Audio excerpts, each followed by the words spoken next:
Mother couldn't come, so I went alone. A big to-do at the school, and all to do with me.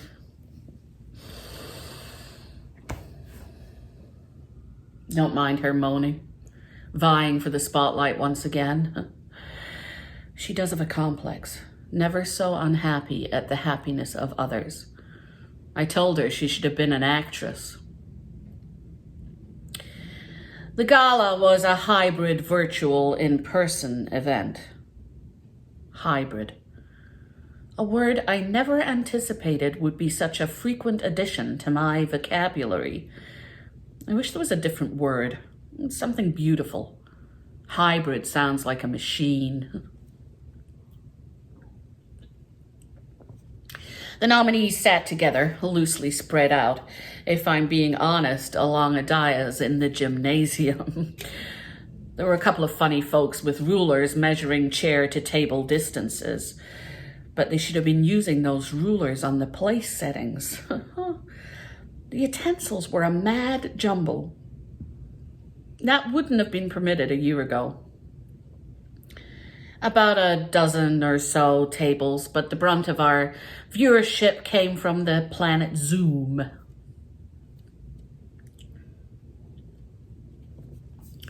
Me, nominated for the Distinguished Teaching Award again. My 8th nomination in my 11 years teaching at the Peabody Day School. I won in my 3rd year. I have been something of a Meryl Streep ever since. I do not make the comparison because I am not a monster, but when they do occur, I smile and shrug them off, ever the modest mouse. I teach 8th grade social studies in addition to some reading courses and guidance work. I am identifiable by brooch and bellow alike. In my presence, there is deference, but never fear. A willingness to face the rules head on and follow them. That is all I expect. I have made a point never to be like Mother.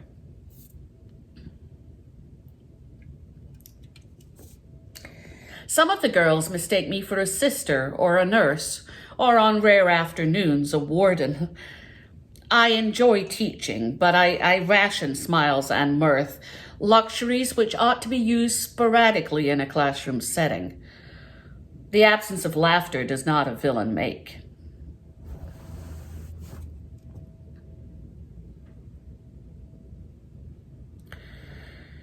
I thought Mother would have tidied up, but once again she refused to betray her lie. The doctors know it, and I know it. She can walk just fine. It is the illusion of illness that gives her power, and so she remains in bed while I pick up the plates and teacups she used while I was out. I ask her, "How did they get here, Mother, if you've been in bed all day?"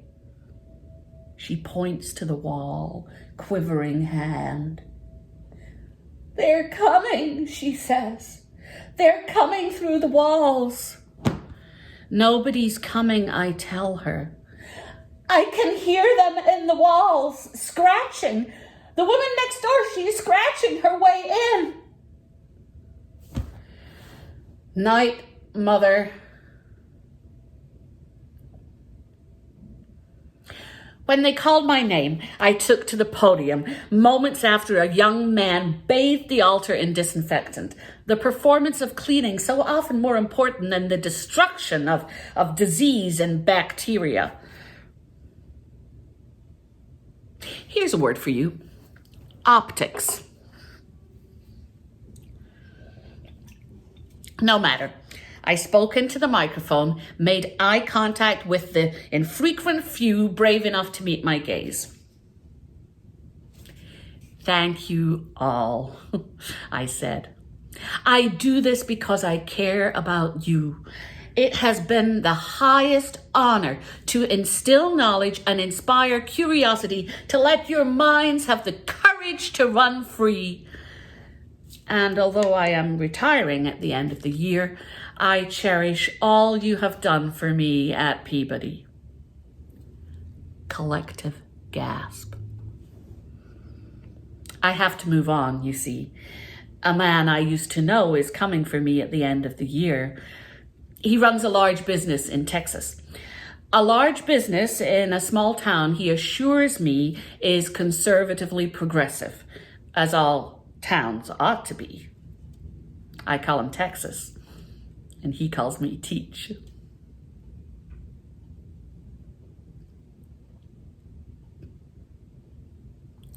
Mother doesn't know yet. And Mother can't come.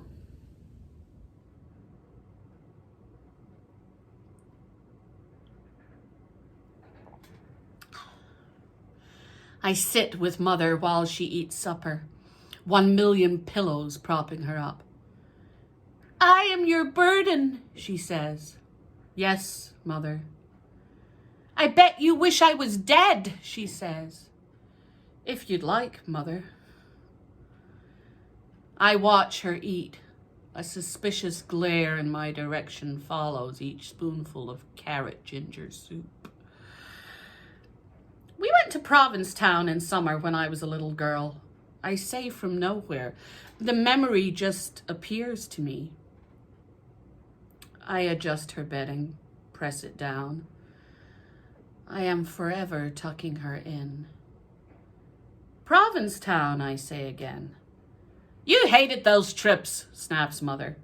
Afternoons at the beach. You told me not to swim out past my kneecaps, or else the current would sweep me up.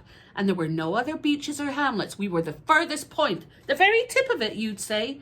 And if the current gets you, girl, you'll drown in the fierce belly of the Atlantic Ocean. Mommy, I'd say, don't let the waves kill me. And you'd laugh. You'd just laugh.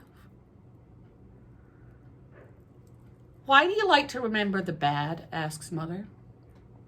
I say, I don't remember it because it is bad. I remember it because it is what happened. I stole away her tray. She did a good job on her soup, ate nearly half, enough to earn some chocolate. Won't you talk to the neighbors? She asks. But Mother, I say, that apartment has been empty since March. I fib a little, but I can't make things too easy for her. And those neighbors? Has to be drugs. What else? I wouldn't want to get involved. They don't bother me. After I wash the dishes and freeze what remains of the soup, I take a drink into the living room. It used to be simpler. Go down the pub, strike up a little chatter. I am called Queenie when I am out.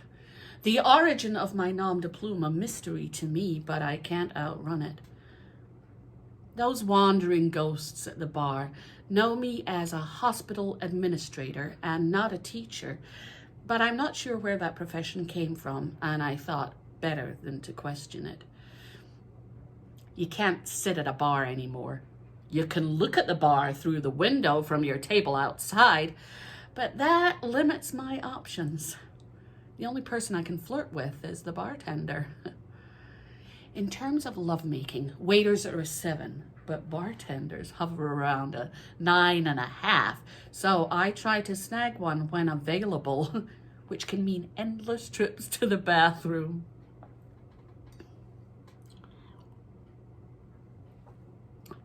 Street musicians surround my table, firing tune and spittle in my direction. So I shoo them away. Woman at the table next door says, the danger is minimal, and isn't it wonderful to hear music again? I say it's not. Richie comes out from behind the bar to separate us. He buys me around, and soon enough we're at my home. I make him strip down to his underwear.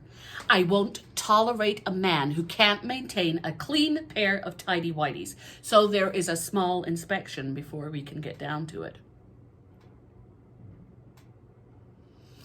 Richie passes. Lie down on the floor, I say. No, not there. Get off the rug.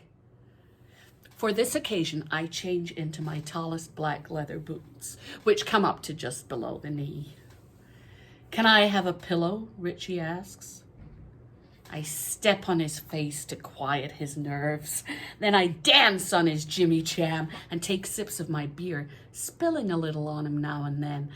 The cold mixed with the heat of my pressure, a little tickling in between the paining.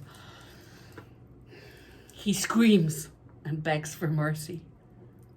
He begs Queenie for mercy. We're gonna play a game, I say. What sort of game, he asks. I sit down on the couch. He cowers, a perfect male. Crawl to me, I say, so I can whisper it in your ear. On unsteady hands and knees, he makes his way towards my perch. He climbs, some hesitation, unsure if animals are permitted on the couch. I gently lean into his ear and whisper the game I wish to play. My gentleman caller goes screaming from the apartment, pants around his neck, and shoes chucked down the hallway to give him a running start. His departure sends Mother into a rage.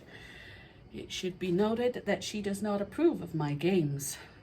But I am a grown person with appetite and itch. I am not the Black Death herself. Mother hurls a tumbler against her bedroom door.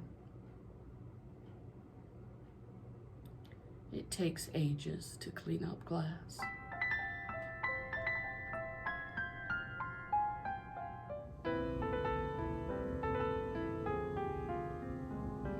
These walls I walk are empty now, for it is the teachers who travel between classes. I get a kick out of it. You'll only have between 3 and 5 young ladies in person. The rest are still remote. It's all so stupid, so very stupid. We soldier on with little complaint because it makes us stronger. It's just as I tell my girls. The administration had someone come in and distribute the vaccine to all the teachers. Hum-ho, pricked by a stranger. I would have preferred to wait.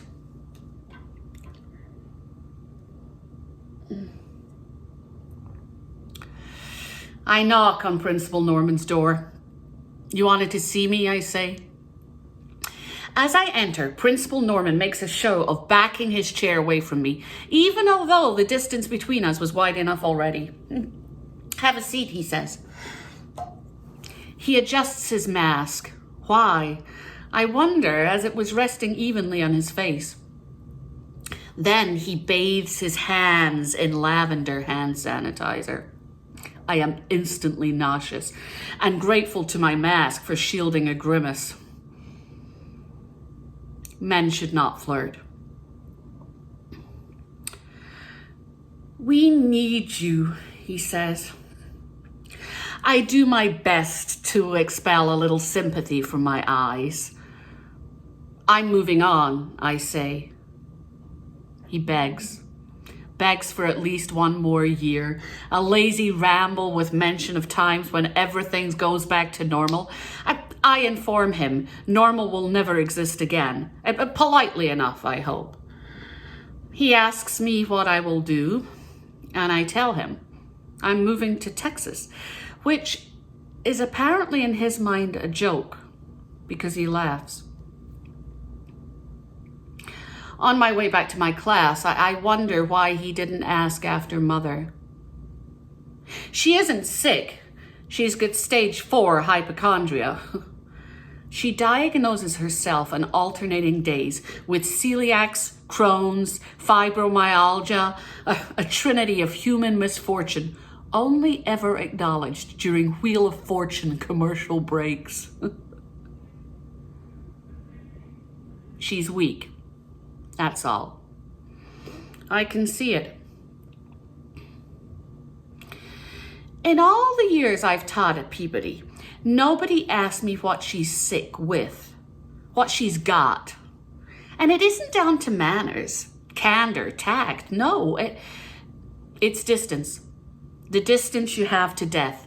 The distance between you and me and him and whoever it is down at the end there. Let's have another drink and cut her head off. Cheers.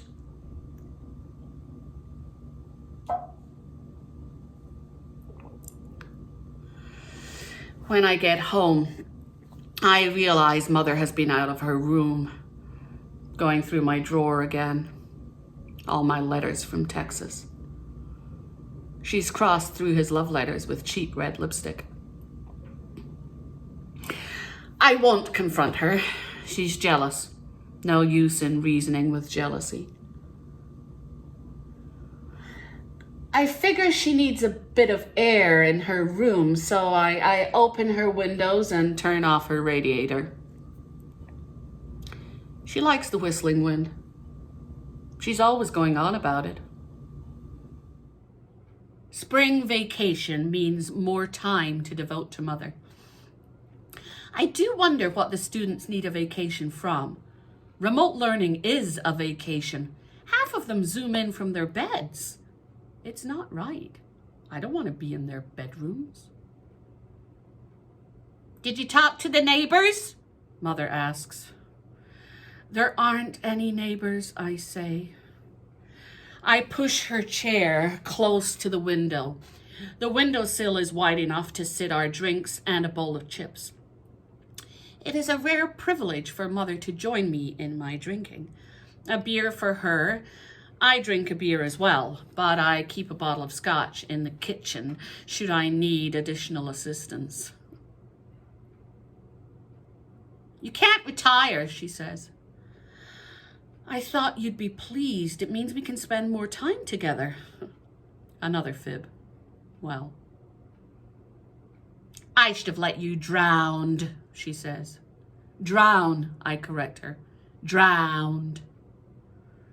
We take a few sips and pass the silence. She continues, I should have let you drown so I could have saved you and you wouldn't be an ungrateful child. I take a few chips, some small stragglers. Yes, Mother, you should have. Before she goes to sleep, I read to her from B.D. Hyman's book, My Mother's Keeper. Anyway, the beer helps her sleep.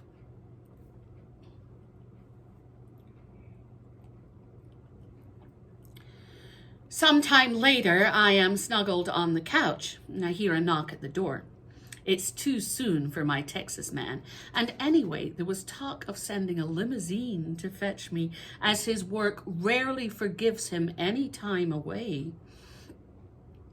I live across the hall, says a woman as I open the door. What can I do for you this evening? You gotta keep it down. No mask, dirty pink slippers, cut-off shirt, filthy. I didn't make any noise, I explain. Banging, she says. Someone's banging on my wall and screaming too. You must have the wrong apartment, I say. I am back in the living room before I realize I've shut the door. What a strange person. Probably drugs. They say it's good for anxiety, but I know better. Diminishing returns, drugs.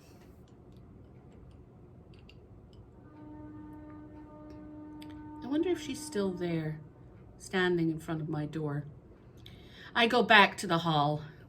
Maybe I can offer her something to eat. I don't want her to come inside, but I could put together a basket and... I open the door. A young man is in the doorway. He is drunk. Richie sent me, says the young man. Come on in, I say. I lead him into the living room and he instantly takes residence on the floor, but not before removing a bottle of Cutty Sark from his backpack and presenting it to me like I am a queen. Glasses, he asks. They're in the kitchen with the sink, I say. He crawls into the kitchen and returns moments later with 2 short glasses.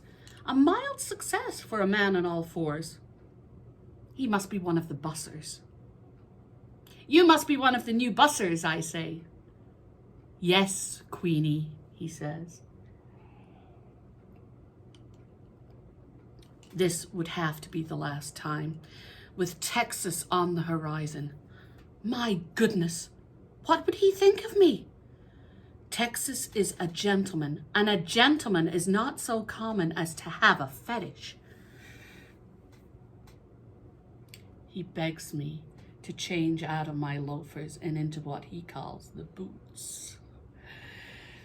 I should send him away, but he has such young, willing eyes. All in good time, I say. But first, a game. He crawls towards me, leans in close. What sort of a game, he asks. We're gonna play Kill My Mommy. Okay, he says. Well, I certainly wasn't expecting that, nor was I expecting him to ask how. But I have always been a woman who comes prepared, so I reach underneath the couch and produce a short executioner's sword, a present from an admirer who wanted me to always be protected. My young man went into Mother's bedroom, but I thought it best I stay put on the couch. Refresh my scotch. It could use some ice. This would be the last time. I owe Texas that much. He wrote to me the other day. I wish I could watch you teach. Park a spot in the back of your classroom and watch the magic unfold. I'm just like everyone else, I tell him. I do my part. The young man runs screaming from Mother's bedroom. I wish he would pipe down, what with neighbor lady on high alert. Is something the matter, I ask him. He drops the sword to the ground and he's out the door and down the staircase screaming, murder, murder! Murder? I pick up the sword. It's funny. No blood. Isn't that strange? No blood at all.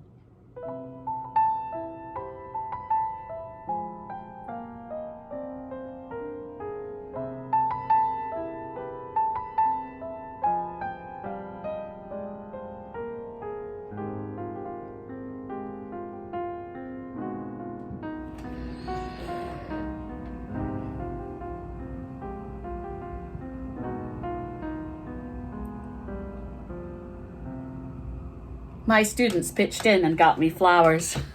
I adore white roses, and Principal Norman must have told them they are my favorite. The card read, "Get well soon, Miss A." On the shorter side, could have added a memory or an anecdote.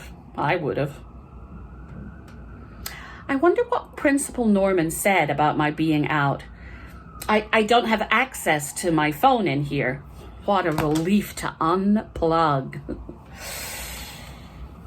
The text of the card was printed. I wish one of the girls had thought to handwrite the note. Penmanship means so much to me. Texas still writes. My mail has been diverted here, which is convenient because I didn't even have to fill out a form at my post office. I don't plan on staying here long, but I would be lying if I didn't say I was enjoying the respite. He says there has been some delay, but he'll send for me soon. Hey, Teach, he writes.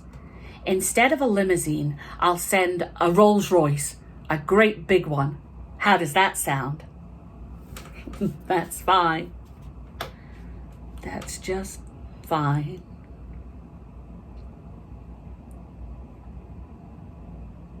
A woman comes in to talk to me. She calls herself a doctor, but I'm not sure. She's a bit out there. In the teacher's lounge, we would call students like that a space cadet. She asks me why I killed Mother, bats her eyelashes too, and I think they're fake.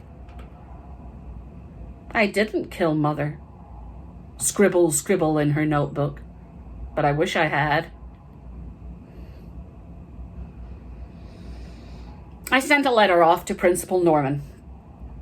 I am feeling as fit as the well-known fiddle, and while I would prefer to stay in the facility for the foreseeable future, I would be more than willing to finish out the semester remotely if you can arrange the necessary permissions and above-average internet connection.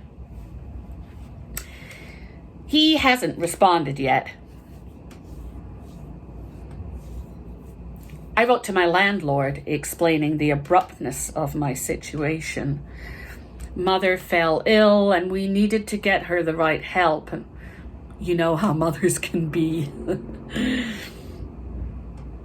I debated adding a PS about neighbor lady, but I decided against it. And maybe she was having a bad day.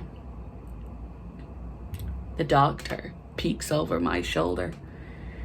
She asks if my time might be better spent journaling. But I have to get my affairs in order before I leave for Texas. Is it a sort of spa? I ask her, looking around the small room. It is clean, but unexciting. Funny how I ended up here. We have to do some fact-checking, she says. Oh no, this again. Your mother has been dead for 5 months, she says. I shake my head, about to say, I wish, but no. I can't make those jokes. People won't understand. People misconstrue. You cut off her head with an antique sword, she says. I want to say, what does it matter if it was an antique or not? But I keep mum because if I stay silent, she can't scribble down her little notes. Notes on a pad. That is what I have become.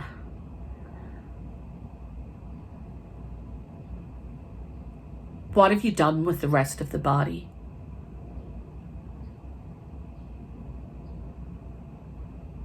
Notes on a pad.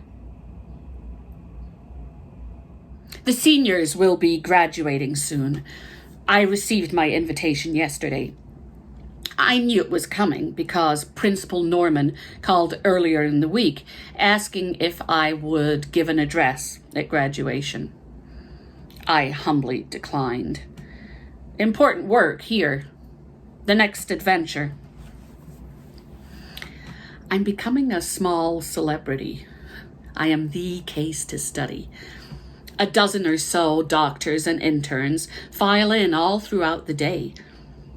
No one else on this wing has as many visitors as I do, but I try to include everyone. I don't want to seem stuck up. Why did they call you Queenie? I don't know what they mean. They mention a bartender in Astoria and a young man named Donald who helps clean up at the end of the night, but works day shifts for the coroner's office. I hum along as they deliver their assessments to their superiors. I do want to be polite. The attention at times is difficult to manage, but I do the best I can. It's all new. Texas stopped writing. I hardly noticed. At first I was so busy. Interviews all day, and I try to visit with my neighbors whenever I have a free second. Admittedly rare. If he's cross with me, I'll never forgive myself.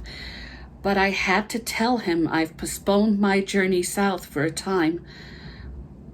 I don't want to leave just yet. Why did you kill her? They ask. Pushy. I'm thinking about Provincetown. Me, a young lady of 7, splashing around in the water, the smallest waves knocking me down. I can't remember seeing anyone else at the beach, and this was the middle of summer. Just me and Mother. I wiped salty water from my eyes, already a resilience to that intrusive burning. I begged Mother to come play with me. I splashed her. She splashed me.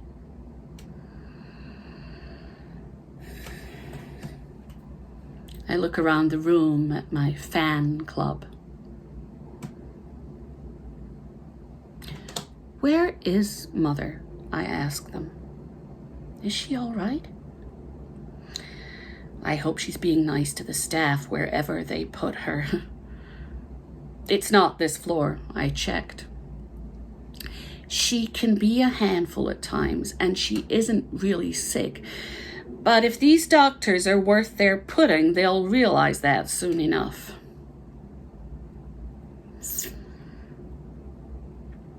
I think I'll ask them to move Mother to my floor. She'll be proud of her daughter's unexpected popularity. And for all the headaches she causes me, I am starting to miss her.